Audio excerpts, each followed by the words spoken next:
অনেক কথা আজকে শুনছিলাম আমরা, ভালো ভালো কথা, খুব বড় বড় কথা, একটি কথা অনেক বড়।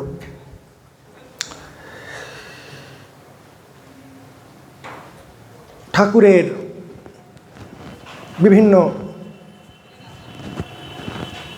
ভাব নিয়ে আলোচনা করছিলাম। একটি শ্লোক আছে, নিত্যোৎসব ভবত্বেষাম নিত্যশ্রী নিত্যমঙ্গলম येषां হৃদিস্থো ভগবান মঙ্গলায় তনোহরি। ভাগবতের শ্লোক। নিত্য নৈমিত্তিক নিয়ে শুরু হলো আমাদের গল্প। নিত্য পূজা করবেন না নৈমিত্তিক পূজা করবেন, নিত্যকর্ম তো এগুলো বিধির মতো শোনায়, সেভাবে আমরা বুঝি, শিখি। কিন্তু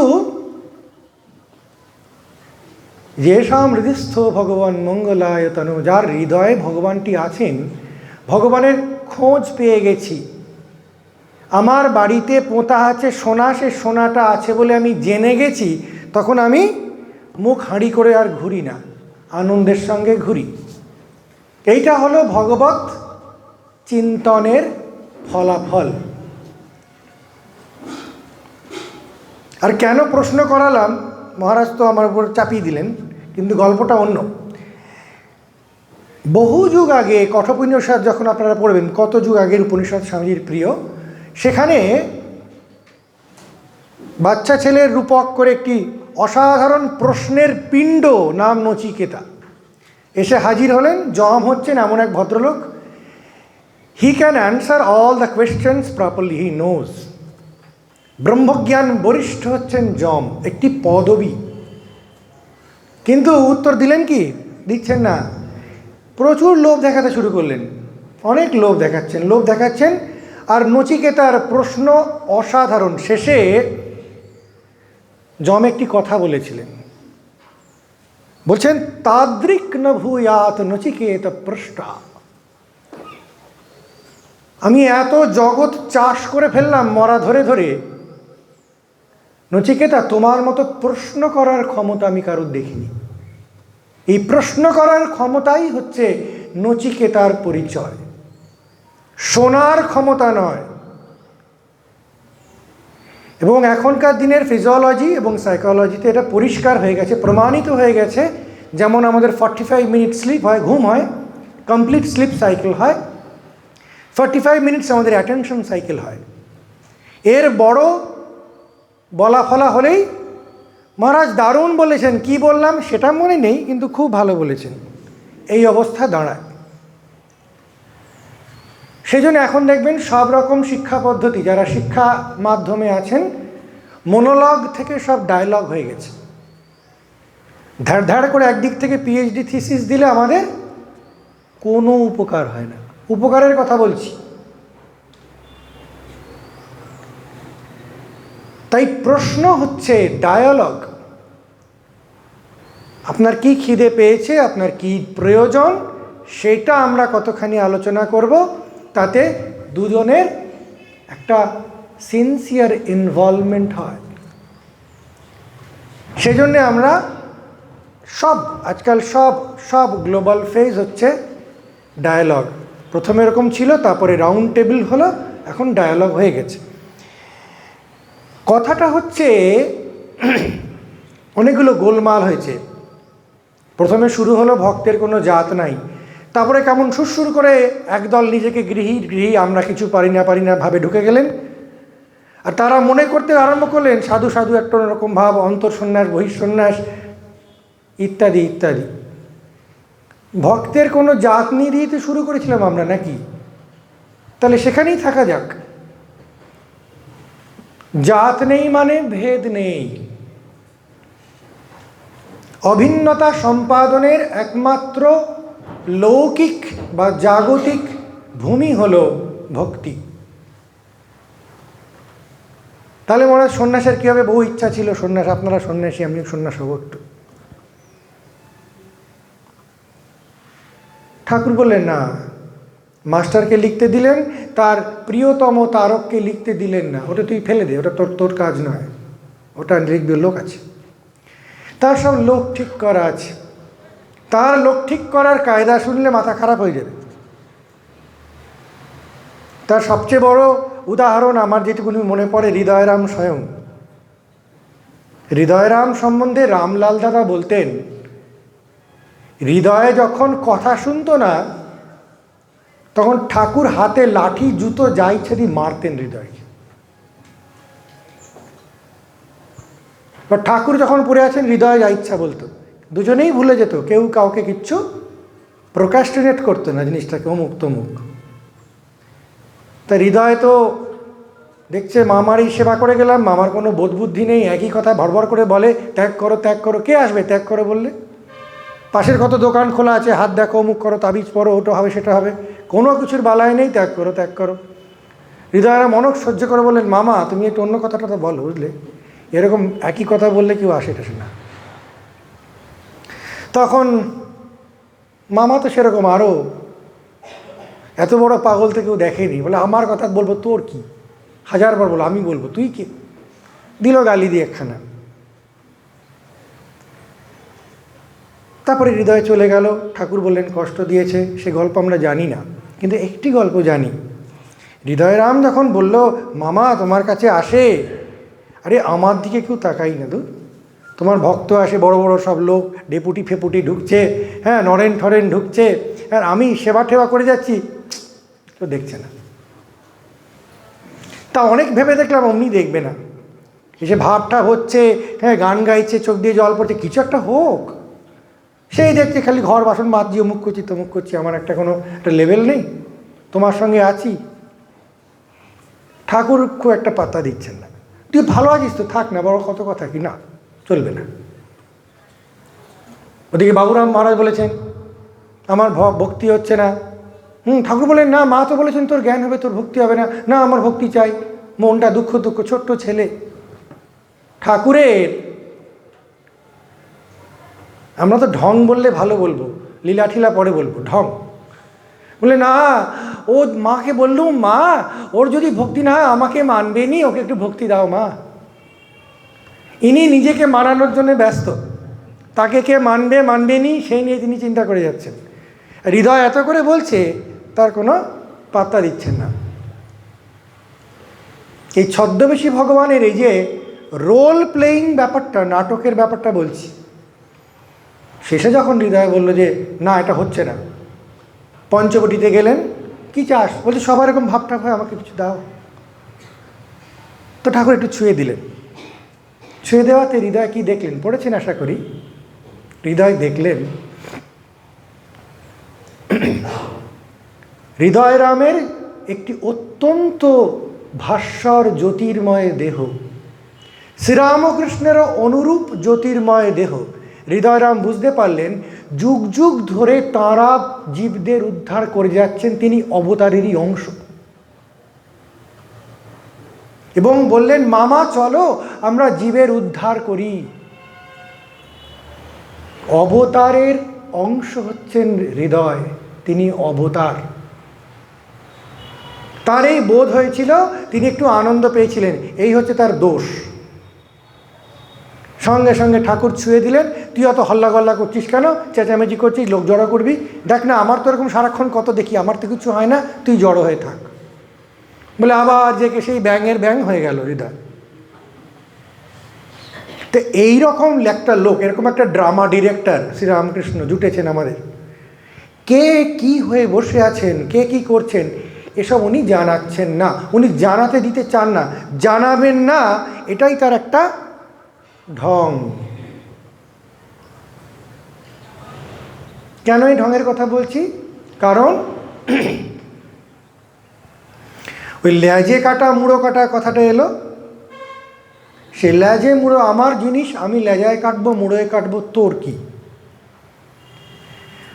আমার কি? আমাকে রাজি থাকতে হবে, এটাই আমার কাজ হচ্ছে আমাকে রাজি হতে হবে। না ঠাকুর লেজে কাটবেন না, কত সুন্দর লেজ, কাটবেন না, চলবে না। কাউকে ভালোবাসলে তার ইচ্ছায় আমি আনন্দিত হতে শিখি। যতক্ষণ ভালোবাসা নাই ততক্ষণ নিজের ইচ্ছা চরিতার্থ করে আনন্দ পাই। ভালোবাসার গতিটাই এই রকম। তো ঠাকুর যখন নরেন্দ্রকে পরীক্ষা নিচ্ছেন, তার জন্য তো কান্নাকাটির শেষ নাই, পরীক্ষা ভয়ানক পরীক্ষা নিচ্ছেন। নরেন্দ্র আসছে, পাত্তাই দিচ্ছেন না, ওইদিকে মুখ করে কথা বলছেন, অনেক লোক আছে কথা বলে যাচ্ছে।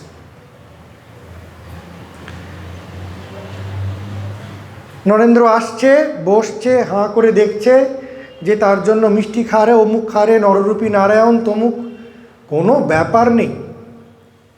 এক জায়গায় বসেছেন, কিছুক্ষণ বসে অনাদৃত অনাপ্যায়িত নরেন্দ্র উঠে চলে যাচ্ছে, আবার পরের দিন আসছে, বসছেন, চলে যাচ্ছে। দিনের পর দিন নরেন্দ্র কিন্তু আসছেন, তার কিন্তু কোনো আপ্যায়ন হচ্ছে না। মানে মাথায় রাখতে হবে, 1 মাস এরকম হলো, 30টা দিন পর পর হলো।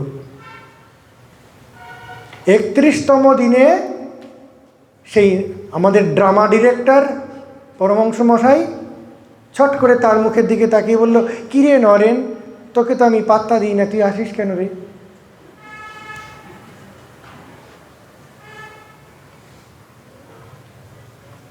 কথা তো বলে না, পাত্তাও দেয় না, উপদেশ টুপদেশ মাথায় উঠেছে।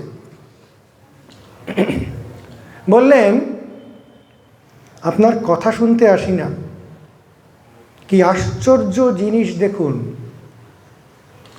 শ্রীরামকৃষ্ণ একটা জিনিস বার করছেন, উনি একটা লীলাতে ড্রামা ডিরেক্টর, ড্রামা করে একটা কিছু দাঁড় করান দেখানোর জন্য। এইটা হচ্ছে ডিরেক্টরের কাজ, বিভিন্ন কুশীলব সেই ভাবটাকে ফুটিয়ে তোলেন। ড্রামা ডিরেক্টর দূর থেকে বসে থাকেন, সে ড্রামা করে না। উনি বললেন, তাহলে কেন আসিস? লোকে তো আমার কথা শুনতে আসে, পরমহংস বক বক করে যাচ্ছি সারাদিন ধরে, লোকে তো ওই করছে, কথামৃত বরিশন হয়ে যাচ্ছে, তাহলে কেন আসিস? বললেন, আপনাকে ভালোবাসি তাই আসি। ফিনিশড। শ্রীরামকৃষ্ণ বোল্ড আউট, চুপ করে রইলেন, আনন্দে অধীর হয়ে গেলেন। এই তো, তিনি কখনোই চান না তাকে বুঝে একটা থিসিস করে ফেলবো আমরা, তাতে শ্রীরামকৃষ্ণ লাভ হয়ে যাবে, কোনোদিন হবে না।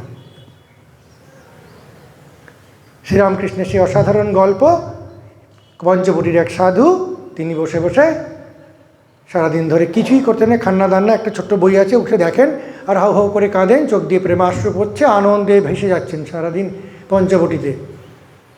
তো বললেন, কি এমন পড়ে ওর মধ্যে, কি বই আছে, কি এমন ভয়ঙ্কর ব্যাপার, এত এত অশ্রু, এত পুলক, এত ভক্তি কী করে হচ্ছে? বলছেন যে বইটা গিয়ে দেখলাম, সারা বইতে রাম রাম রাম লেখা আছে, আর কিছু নাই।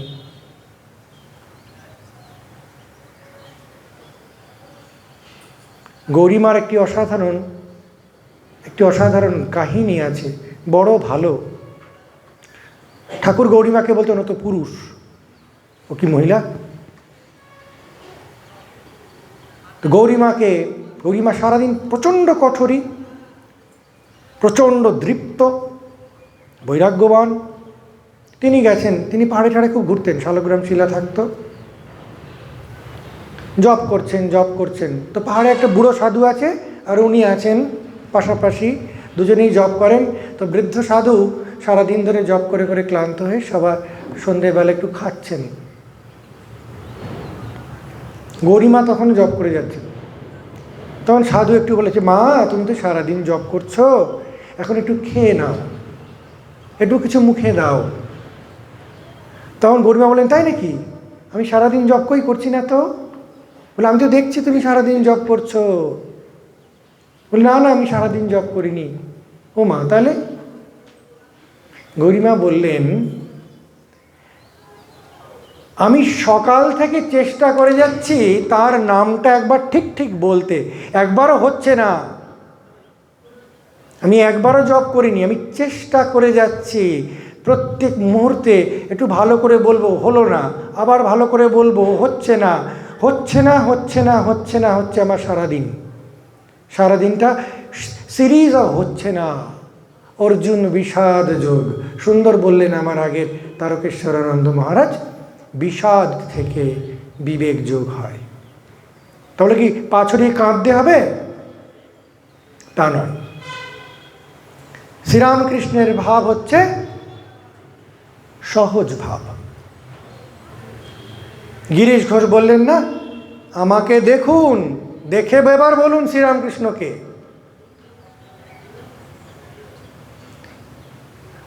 আমাদের পুরাণে ওরকম অনেক ভক্ত আছেন, রাবণ ঠাবণ, শত্রুরূপে সাধনা। তিনি মন দেখেন, অন্য কিছু দেখেন না। আর আমরা অন্য কিছু দেখি, মন দেখি না। খুব ভালো হয়েছে, দুজনের কিংডম পুরো সেপারেট কিংডম। সেই জন্য মন নিয়ে যদি কথা হয় তাহলে ভক্তর কোনো জাত থাকে না। ভক্তি মনের ব্যাপার, দেখানোই ভক্তি নাই। এবং সে ভক্তি আমরা দেখতে পাই না, শ্রীরামকৃষ্ণ দেখতে পান। ভূতেশানন্দজিকে একবার বলেছিলেন, শুরুতেই কথা হচ্ছিল, খুব আপ্লুত হয়ে এক ভক্ত এসে বললেন, মহারাজ আমরা তো শ্রীরামকৃষ্ণের নাগাল পাই না, ঠাকুরের নাগাল পাই না। চেষ্টা করেছেন হয়তো। যে যত চেষ্টা করবে সে তত পরিষ্কার জানতে পারবে তাকে পাওয়া সোজা নয়। ভূতেশানন্দজি বললেন, তুমি তার নাগাল পাও না, কিন্তু তিনি তোমার নাগাল পান। চুম্বক ধোয়ার, লোহা ধোয়ার কথা আমরা বললাম। লোহা ধুলে চুম্বক যে টানছে, চুম্বকের টান সৃষ্টি করতে পারবেন না আপনি। আপনি লোহা, আমি লোহা। লোহার ধুলো ধোয়া হচ্ছে ধর্ম। ঈশ্বর চিন্তার, ঈশ্বর গুণচিন্তনের পদ্ধতি হচ্ছে ধুলা ধুয়ে দেওয়ার। আমরা যদি মনে করি যে ঈশ্বরকে আমি চিন্তা করি স্বরূপত সেটাই ঈশ্বর, ভুল কথা। সেটা হচ্ছে ডিটারজেন্ট পাউডার। ঈশ্বরের স্বরূপ সেটা নয়। সেজন্য আমরা বলি শব্দ ব্রহ্ম, কখনো ব্রহ্ম নন। ব্রহ্ম সম্বন্ধে যা বর্ণনা দিচ্ছেন সেগুলি ডিটারজেন্ট পাউডার। কেমন? তিনি অজর ও অমর। আরে অ মানে তো নিরাকৃত করা হচ্ছে। তিনি কেমন? অমন্দ, অকালো বললে কিছু বোঝা যায়? আমরা মর বুঝি, অমর বুঝি। আমি জড় বুঝি, জরা বুঝি, অজর বুঝি, সীমা বুঝি, অসীমা বুঝি, সব নেগেটিভ ওয়ার্ডস। এটা হচ্ছে ধোয়ার ডিটারজেন্ট। মনকে অভিমুখীকরণ করা হয়, শাস্ত্রের এটাই কাজ। কিন্তু একটি কথা আছে, শ্রীরামকৃষ্ণ অনুরাগী হতে হবে। অনুরাগী হলে তখনই তার একটা দায় আসে, তার আগে কোনো দায় আসে না।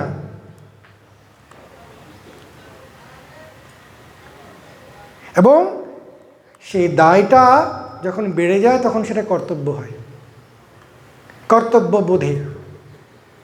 কেউ বলে দেয়নি, কোথাও কোনো কর্তব্য লেখা নেই, কোনো ইনজাংশন নেই, কোনো পুলিশ নেই, কেউ কিছু করবে না, নিশ্চিন্ত থাকুন। কিন্তু ও কেন আসে? ও আমাকে ভালোবাসে তাই আসে, ফিনিশড। শ্রীরামকৃষ্ণ সবার জন্য, সবসময়ের জন্য তার পাছে পাছে আসেন। কেমন আছেন? সেই গল্প, দক্ষিণেশ্বরে এক বুড়ি মা, ঠাকুরের উৎসব হচ্ছে, নাচ গান হচ্ছে, ওইটুকু ঘর ভর্তি।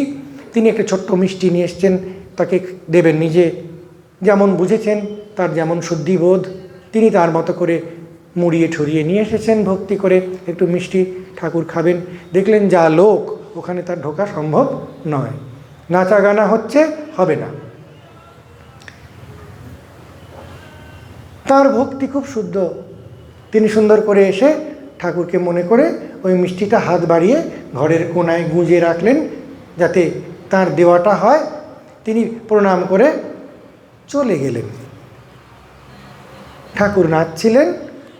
বর্ণনা যারা করেছেন প্রত্যক্ষদর্শী বলছেন, ঠাকুর নাচছেন, কোনো দিকে খেয়াল নেই, কাপড়ের খেয়াল নেই।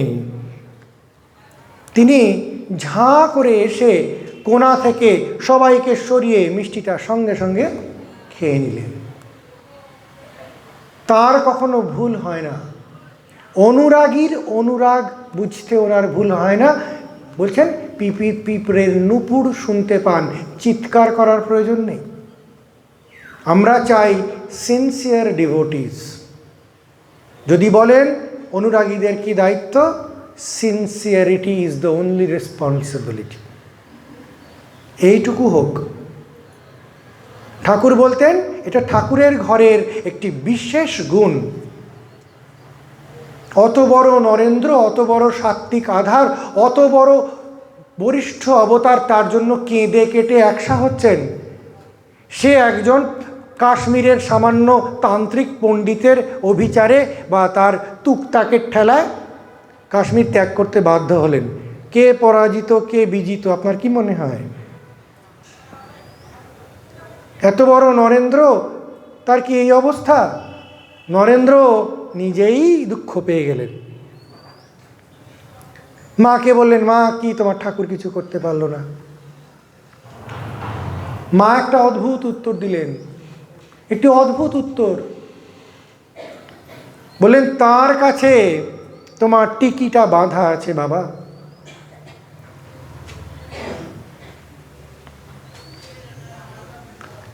সুতরাং তিনি তার মাছের লেজা কাটছেন কি মুড়ো কাটছেন, এটা কিন্তু তার কাজ। আমাকে I have to commit to his decisions. I cannot play my own decision. অহংকারের কথা এসছে, বড় বড় তত্ত্ব, এক একটি কথা খুব বড় বড়। অহংকারের সম্বন্ধে একটা ছোট্ট গল্প বলি, ভালো লাগবে, কারণ জিনিসটা বুঝবেন। অহং তত্ত্ব হচ্ছে শেষ তত্ত্ব, চলে গেলে ব্রহ্মদর্শন হয়। কামিনী কাঞ্চন মায়া উঠে গেলে ব্রহ্মদর্শন হয়।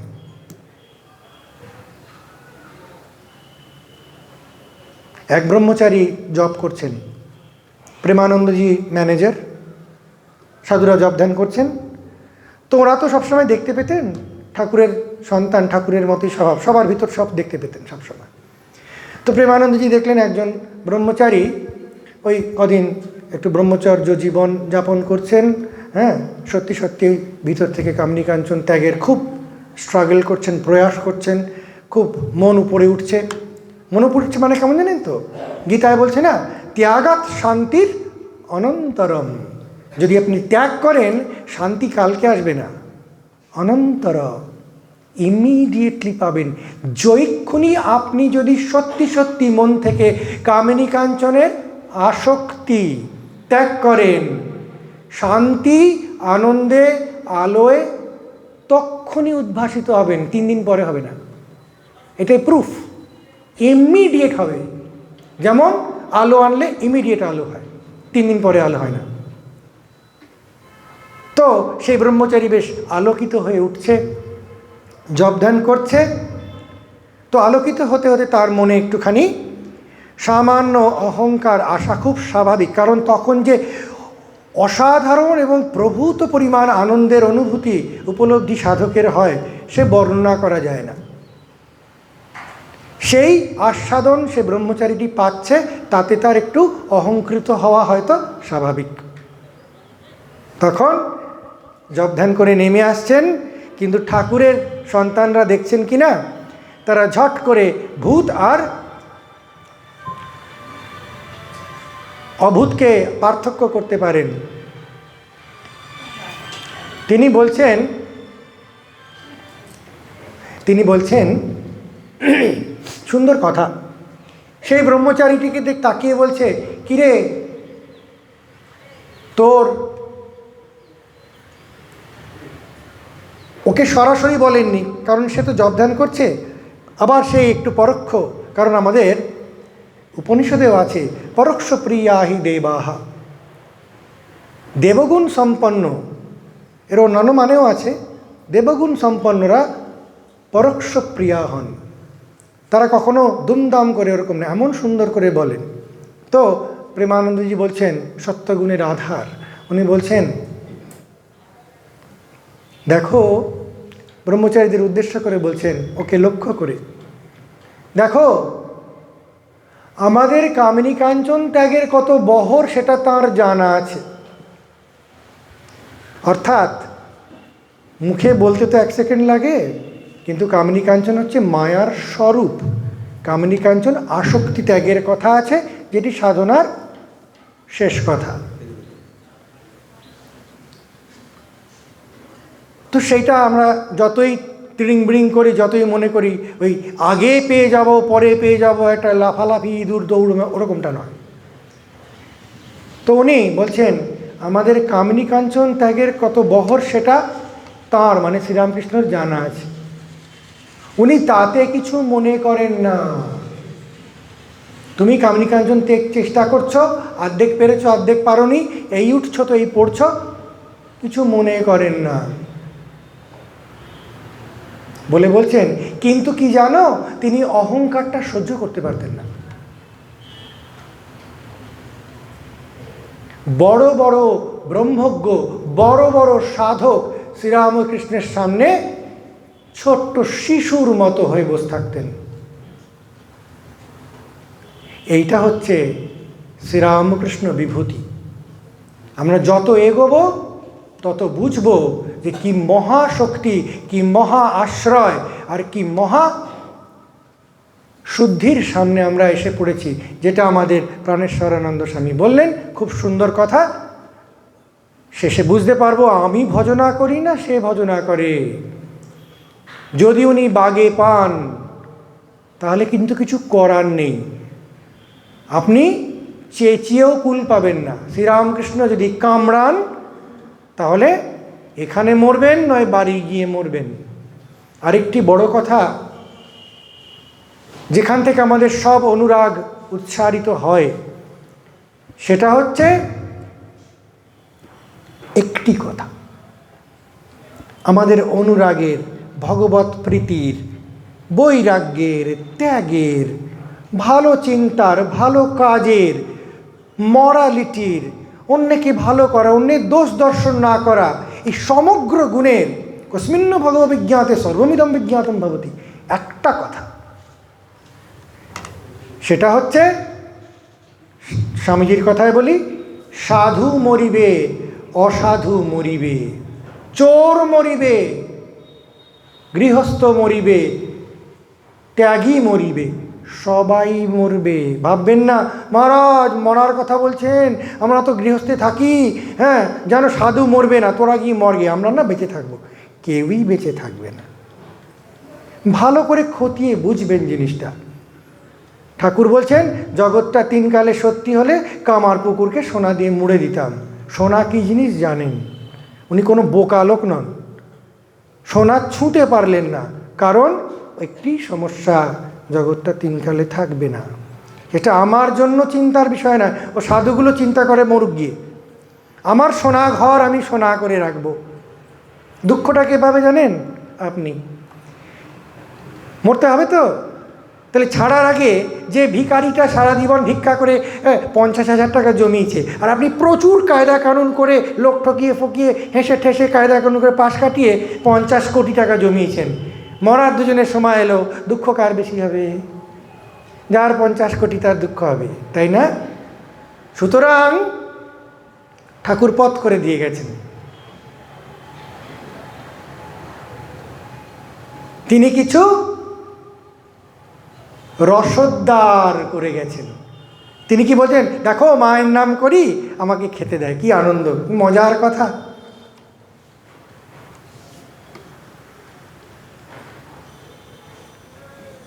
তিনি শুটকো সাধু হবেন না বলে দিয়ে গেছেন। আমাকে রসে বসে থাকতে হবে, কারণ আমার ছেলেরা রসে বসে থাকবে। কি অদ্ভুত কম্বিনেশন! আমরা দারিদ্র্যের গুণকীর্তন করি, যন্ত্রণার গুণকীর্তন করি। ওটা উনি চাইতেন না। আবার কি আকাট বিকাট বলতেন, আকাট বিকাট। সারাদিন খান না, উনি জানেন, ওখানে ঘুরে থাকেন, গায়ে জামা দেন না, ওসব আকাট বিকাট দিয়ে ভগবানের কোনো ব্যাপার নেই। কি করেন দেখেন না, মন দেখেন। তীর্থের কথা হচ্ছিল, ওরে বাবা তখনকার তীর্থের কথা হচ্ছিল, এখনকার হেলিকপ্টার করে তীর্থ নয়, পায়ে হেঁটে রামেশ্বর, ওই তীর্থের কথা বলা হয়েছে। সুতরাং শ্রীরামকৃষ্ণকে ঠিক জায়গায় ধরতে হবে। সেটা কি জানেন? ভালো কথা হয়েছে, সততা। সততার উপরে কোনো কথা নাই। সততা শ্রেষ্ঠ ধর্ম। ঠাকুর সব দিয়েছেন, সত্যি দেননি মাকে, মানেটা বুঝতে হবে। সুতরাং শ্রীরামকৃষ্ণ অনুরাগীদের দায়িত্ব কর্তব্যে যদি সত্যি কিছু সিনসিয়ার ফল ফলে, প্রথম ফল সততা, দ্বিতীয় ফল অনুরাগ। সততা মানে অনেকে মনে করে আমি সব বলে দেবো, আমি কিচ্ছু ছাড়বো না, মস্তানি। অত সোজা নয়।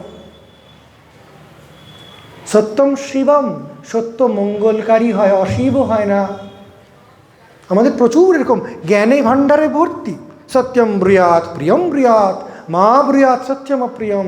সত্য বলবে, ভালো করে বলবে। মা বলছেন দেখো অপ্রিয় সত্য বলতে নেই, লোক ওইটুকু ধরে বসে আছি।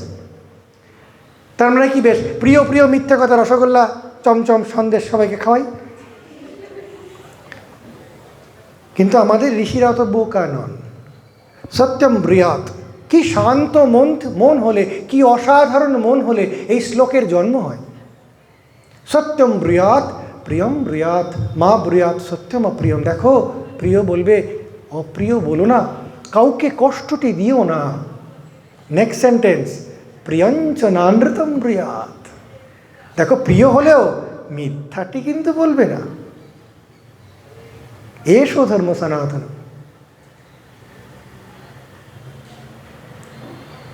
এবং এই সত্যবাদী যে হন, যিনি সত্য ছাড়া বলেন না, যিনি কোনো হিংসা করেন না। এই জন্য অহিংসা সত্য ব্রহ্মচর্য, এই ক্রমে আমাদের নীতি সাধন করতে হয়, যোগ সাধন করতে হয়। সত্য আগে নয়, আগে অহিংসা। যে সত্য হিংসার উপর আধারিত সে সত্য নয়, বুঝতে হবে। লোক, ঠাকুর বলছেন লোককে ভজাবে ভজাও, তাকে ভজাতে পারবে? তাকে ভজানো যায় তাকে ভালোবেসে। তার ছোট্ট ছোট্ট, আমরা অতি ক্ষুদ্র আধার, একটু হলেই আলোয় হেঁধু হয়ে যাবে। তার প্রতি অনুরাগ, এই ব্যাপার। অনেকগুলো প্রশ্ন করা হয়েছে ডায়ালগ করার জন্য আমরা চিন্তা করছিলাম। ডায়ালগের বেশ অনেকগুলো এসেছে, এগুলো বলবো। খুব ভালো বিভিন্ন প্রশ্ন আছে, কিন্তু যে কথাটা আমরা বললাম,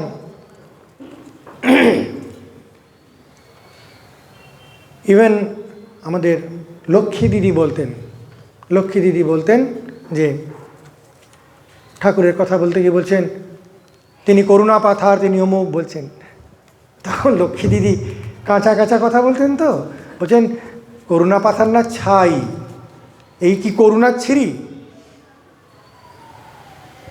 তারপরে বলছেন তবে কি জানো, তাকে চিন্তা করলে মৃত্যু ভয় থাকে না। মানে বুঝেন, মৃত্যু ভয় যার নেই, সে একদম হাওয়ায় হাওয়ায় উড়তে থাকে সারা জীবন, তার থেকে আনন্দ কেউ পায় না। আমাদের সব ভয় তো মৃত্যু ভয়। তাহলে বুঝলেন তার করুণার রীতিটা কেমন, বুঝতে পারছেন? আমার ঘরে 4 টাকা কম আছে, করুণা করো প্রভু হে, 4 টাকা আরও দাও। এরকম করুণা তিনি করবেন না। তার চরিত্র আমরা জানি।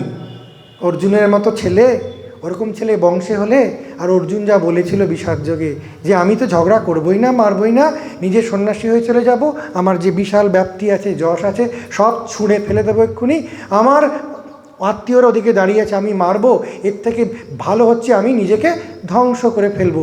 এই কথা যদি কোনো পরিবারের ছেলে বলে, তাহলে তার সোনার মূর্তি করে পূজা হবে। আহা কি ছেলে আমার, বংশের গৌরব। আমাদের জন্য সে তার সব ডিগ্রি, সব টাকা পয়সা সব নষ্ট করে দিল, কি ভালো ছেলে।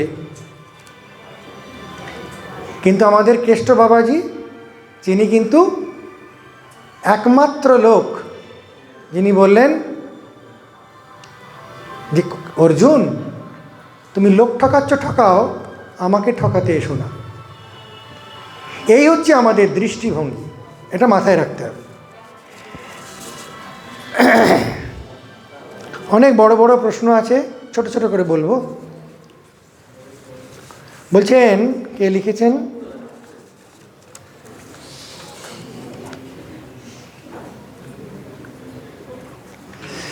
জপ ধ্যান কে লিখেছে বুঝতে পারছি না। জপ ধ্যান যখন করব সেখানে শুদ্ধ বস্ত্র ছাড়া কি করা যায়? আসন ব্যতীত কি জপ ধ্যান করা যায়? এক আসনে বাড়ির সবাই কি ধ্যান করা যায়? জপ ধ্যানের কথা যদি বলেন, গুরুদেব নিশ্চয়ই বলে দিয়েছেন কি করতে হবে। যেটা বলে দিয়েছেন সেটা সবার সামর্থ্যের মধ্যেই থাকে। সুতরাং গুরুবাক্য অলঙ্ঘন করা কখনো উচিত নয়, তা কখনো কল্যাণ করে না, সে যেমনই হোক। উদাহরণ দিই, যোগেন স্বামীকে বললেন ঠাকুর এই বাক্সটা পরিষ্কার করে নিয়ে আয়, ভালো করে পরিষ্কার করবি।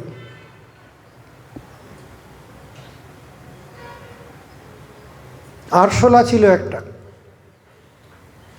যোগেন স্বামী বড় বাড়ির ছেলে, অত্যন্ত অভিজাত মন, খুব কোমল। তিনি আরশোলাটাকে ছেড়ে দিলেন। ঠাকুর বললেন কিরে আরশোলাটাকে মেরেছিস? বলছেন না, ছেড়ে দিয়েছি। ভাবলেন ঠাকুর খুব খুশি হবে, করুণার কথা। ঠাকুর বললেন শোন, যেমন বলেছি ঠিক তেমনটি করবি, নয়তো কিন্তু পস্তাতে হবে। সুতরাং এই প্রশ্নের উত্তর হয়ে গেল, এক আসনে সবাই ধ্যান করা যায় কি না গুরুদেব জানেন। ভূমি শ্রেষ্ঠ আসন, এ কথা আমাদের শাস্ত্র বলেছে।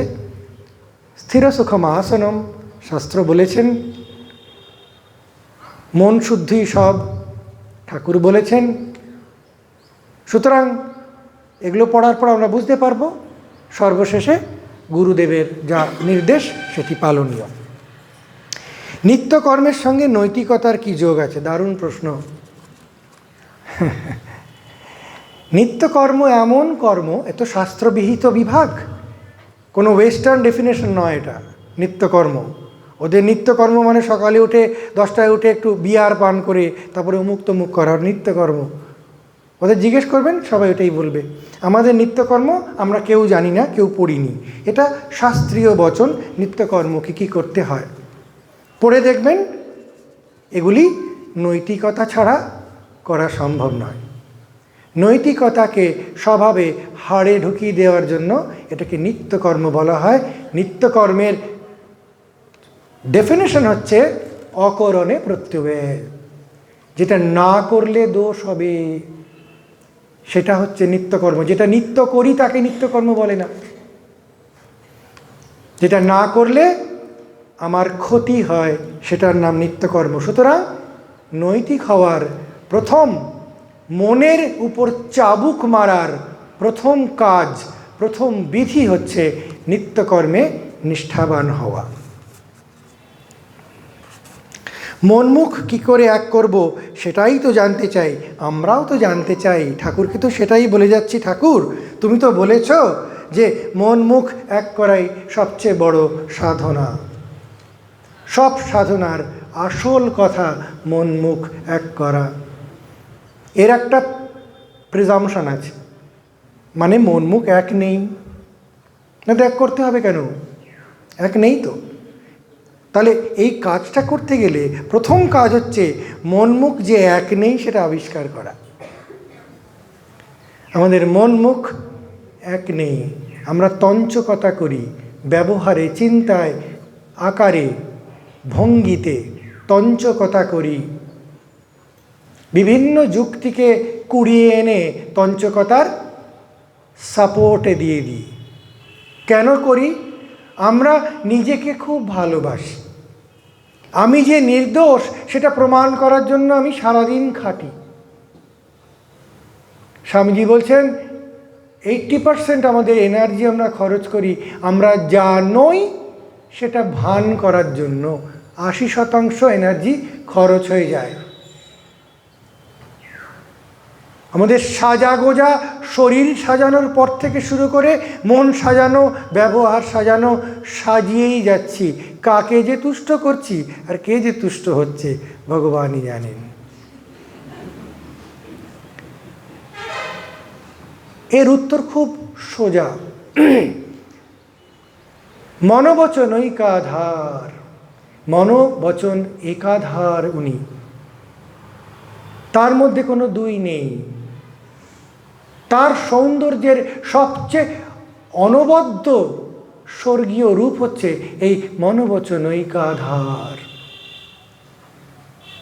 নম নম প্রভু বাক্য মনাতীত, তিনি বাক্য মনে পাওয়া যান না, কিন্তু তিনি যখন মানুষ হয়ে আসেন তিনি মনোবচনৈকাধার হয়ে আসেন, এত সরল সুন্দর মানুষ হয়ে আসেন। তাকে প্রার্থনা করতে হবে। এর অনেকগুলো দিক আছে। মনোবচনে মানে কি, ভিতরে রাগ হলো, দিই রাগি একটা বসিয়ে, আমার মনেও তাই ছিল, তোকে তাই বলে দিলাম, চল, এরকম কি? একটু খতিয়ে ভাবলে অনেকগুলো মজার মজার জায়গা আছে। কিন্তু আমরা একটা জিনিস বুঝি, নিজের মনের অ্যাটিটিউডের সঙ্গে যেন তঞ্চকতা না করি, তখনই নৈতিকতার প্রশ্ন আসে। আমি রেগে গেছি, আমি জানি লোকটি ভালো না, তবু ওর সামনে পিচ করে হেসে দিলাম, কেন? ও তো একটু বুঝলো না। তার মানে কি আমি মুখটা রাগিয়ে বসে থাকবো, আমি তোমাকে পছন্দ করি না? তার মানে হচ্ছে আমার রাগকে আমি সংযত করব, কিন্তু রাগকে ভান করে ওকে বোঝাবো না যে আমি তোর ওপর রেগে যাইনি।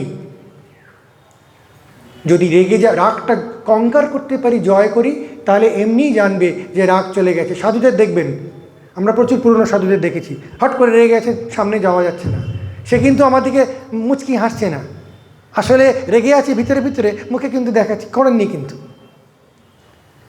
উনি গোঁট হয়ে বসে আছেন। তারপর আমরা বলি ও কিছুক্ষণ যাক, ও সাধুর রাগ পড়ে যাবে, তখন যাবি। যখন গেলাম, রাগ যখন পড়ে গেছে, সত্যিই পড়ে গেছে, নাই, মন মুখ এক।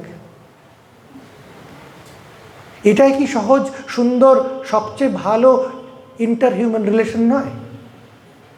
করতে হবে। ভান যখন সমাজে করব, ভান আমি ভগবানের সঙ্গেও করব। মন একটা, মন পাঁচটা নয়। ওই সময় ভগবানের সময় না একদম ফাটিয়ে মন মুখ এক করে দেবো, তারপরে গিয়ে না জগৎ এরম করেই থাকতে হয়। এসব নিজের মস্তিষ্ক প্রসূত প্রুডেন্স দিয়ে কোনো কাজ হবে না। তখন বুঝবো শ্রীরামকৃষ্ণের একটা কথা কেন সর্বশাস্ত্রের পার, তার ওজন বুঝতে পারব।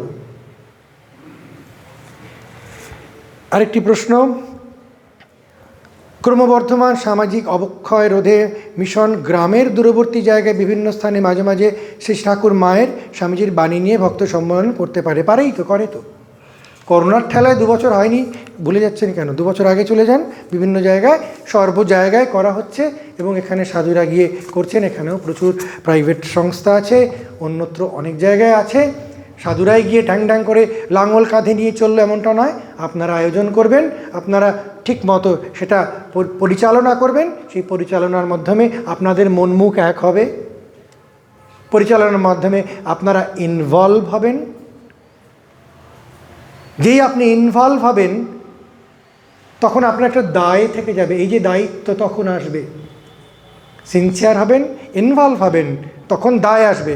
তার আগে ঘন্টা দায় বয়ে গেছে, তখন কর্তব্য আসবে। আপনি বাড়িতে গেলেন, কেমন আছেন, 1 গ্লাস জল দিয়ে ছেড়ে দিল, কিন্তু বাড়িতে গেছেন প্রচুর খাবে, রান্না করছে, দেখবেন গৃহিণীর মুখটা কালো করে দাঁড়িয়ে থাকে, যতক্ষণ না খেয়ে বলে খুব ভালো হয়েছে, হ্যাঁ তাই ভাবছিলাম, আমি রান্না করতে পারিনি, খুব তাড়াতাড়ি করেছি, আজকে মুখ করিনি তো মুখ করিনি, হ্যাঁ আজকে নুন দিতে ভুলে গেছি। কেন? তার দায় ছিল, বড় দায়। রান্না করেছি, আমার একটা দায় আছে, আমার একটা অংশগ্রহণ আছে, এখানে পরীক্ষায় পাশ করতে হবে। আমাদের সাধুরা খুব মজা করে বলতেন যে হরিনাম সুধার খনি, তুমি গাও আমি শুনি।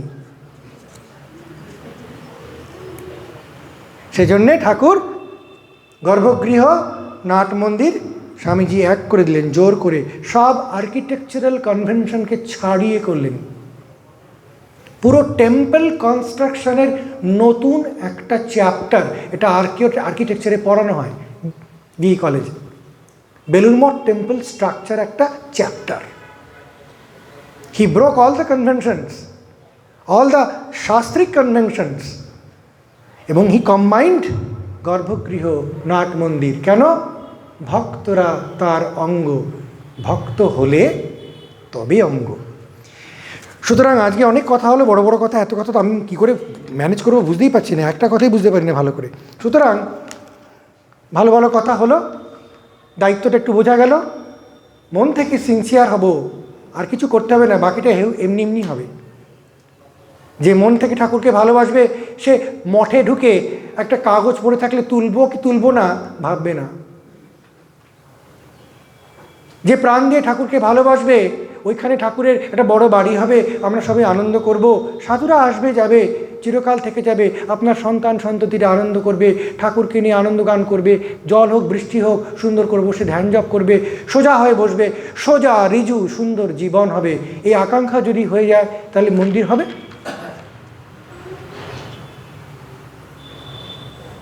জ্যোতিষরানন্দজি যখন ছিলেন ব্যাঙ্গালোরে, একজন বৃদ্ধ এসছেন, বলছেন মহারাজ কিছু বলুন। অত বড় একজন আধ্যাত্মিক পুরুষ, প্রতি মুহূর্তে তার বিভিন্ন রিয়েলাইজেশন হতো। তার কাছে এলেই তো হয়ে যায়, আমরা পড়লাম এক্ষুনি ক্ষণমিহ সজ্জন সঙ্গতি রেখা তরতি ভাবার নবে ভবতী নৌকা, পড়লাম এক্ষুনি, পড়াশোনা হলো। তো ওর কাছে এলেই তো আধ্যাত্মিক উন্নতি হবে। তো বৃদ্ধ ভদ্রলোক বলছে আমাকে কিছু করুন, বলুন। বলছে তোমাকে তো বলবো না।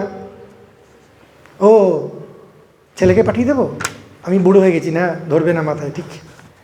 তোমার ছেলেকেও বলবো না। তাহলে মহারাজ তোমার নাতিটিকে চাই। ছোট ছোট ছেলে বলেন, ওদের আজ কিছু বোঝে না, বাচ্চা এটুকুনি 5-এ পড়ে। ওই ছোট ছোট ছেলে দিয়ে শুরু হলো বালক সংঘ। ব্যাঙ্গালোর আশ্রমে গিয়ে দেখবেন যে কোনো উৎসব অমুক তমুক, ঋষি বালক দেখেছেন? ঋষি বালকরা যেন করছে। সেই হচ্ছে বালক সংঘ, যেখান থেকে অন্তত পক্ষে 100 জন সাধু হয়েছে, যেখান থেকে প্রত্যেকটা ছেলে অত্যন্ত উচ্চ প্রতিষ্ঠিত, যারা ইচ্ছে করে প্রতিদিন গর্ভগৃহ বন্ধ হওয়ার পর নাট মন্দির তাদের হয়ে যায়। তারা প্রতিদিন প্রত্যেকটা অনুপরমাণু মুছে মুছে পরিষ্কার করে জল দিয়ে, প্রত্যেকে ধুতি পরে, কস্তাব দিয়ে ধুতি পরে নেমে যায় মোছামুছি করতে। যেই ছোটোগুলো করতো তারা বড় হয়ে গেছে, তার ছেলেরাও বালক সঙ্গে আসে, বাবা তখনও আসতে থাকে, প্রতিদিন সন্ধ্যেবেলা বাবা ছেলে একসঙ্গে ঝাড় দেয়, নাতি হয়ে গেছে, নাতিও আসে, দাদু ছেলে নাতি 3 জনে একসঙ্গে ঝাড় দেয়, মোছে, সাধুদের ঢুকতে দেয় না। এই হচ্ছে দায়বোধ। সাধুরা চলে যাবে। কোচবিহারে ঠাকুরের স্বামীজির ভাব, আপনার ছেলে নাতি সে সাধু হোক বা বড় হোক, যেই হোক, একটা সুন্দর মানুষ হবে, চান না বুঝি? একটা সুন্দর ভালো মানুষ হবে, একটা খাপ খোলা তলোয়াল হবে, তার সব প্রতিভার বিকাশ হবে, সর্ববিধ কল্যাণ হবে, এ বিষয়ে কোনো সন্দেহ নেই। এই হচ্ছে দায়। কমিটমেন্ট হলে তখন দায় বোধ হয়। বাড়িতে মায়ের অসুখ করেছে, ছেলে চাকরি করে, বাবা দুর্মুখ, না বাবা কেন হয়ে বললো, আমি দেবো না, আমি পয়সা দেবো না, যা। কেউ বলে বাবা আমাকে থাপ্পড় মারুক, যাই করুক, মা আমার, এটা আমারও একটা, আমার এই যে দায়, possessiveness, the sense of possession, the sense of belonging. We need to grow the sense of belonging to Shri Ramakrishna alone. Shri Ramakrishna সত্যি, এটা মনে রাখবেন। শ্রীরামকৃষ্ণ সত্যি, তার নাম সত্যি, তার নাম অমোঘ। এ নাম নিয়ে অনেক কথা বলবো পরে যদি সময় হয়, শুনলে চমকে যাবেন। নামকে ছোট মনে করবেন না, এ নাম প্রচণ্ড শক্তিশালী জিনিস। তিনি সত্য, তার প্রতি অনুরাগ হলে গাছে সব রকম ফুল এমনি ফুটবে। নমস্কার।